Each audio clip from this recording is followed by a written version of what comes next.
ইলিশ মাছের মাথা দিয়ে মিষ্টি কুমড়া দিয়ে রান্না করলাম।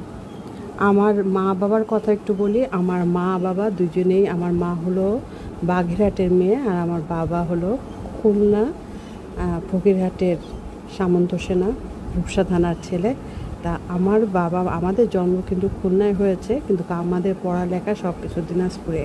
তা আমার মায়ের হাতের এই মিষ্টি কুমড়া বাগেরহাটের স্টাইলে, আমার মার বাপের বাড়ির স্টাইলে আমার মা এটা রান্না করতেন। তা ওইভাবে ট্রাই করলাম। তেলের মধ্যে জিরা দিলাম, পেঁয়াজ দিলাম, মিষ্টি কুমড়াটা লবণ হলুদ একটু মরিচের গুঁড়া দিয়ে জিরার গুঁড়া দিয়ে ভালো করে কষিয়ে, একটু পানি দিয়ে না দুইবার কষিয়ে নিতে হবে। মাছের মাথাগুলা দিয়ে ভালো করে কষিয়ে নিতে হবে, নিয়ে তারপরে এটা একটু ঝোলের পানি দিতে হবে। তারপরে মাখা মাখা হলে নামিয়ে দিতে হবে। তা আমি ইলিশ মাছের মাথাটা এমনি দিয়ে দিলাম, আপনারা চাইলে ভেজেও দিতে পারেন, ভালো লাগে খেতে। তা যে কোনো মাছের মাথা দিয়ে, লেজা দিয়ে, এভাবে জালি দিয়ে, তারপর পুঁই শাক দিয়ে আমার আম্মু রান্না করতেন।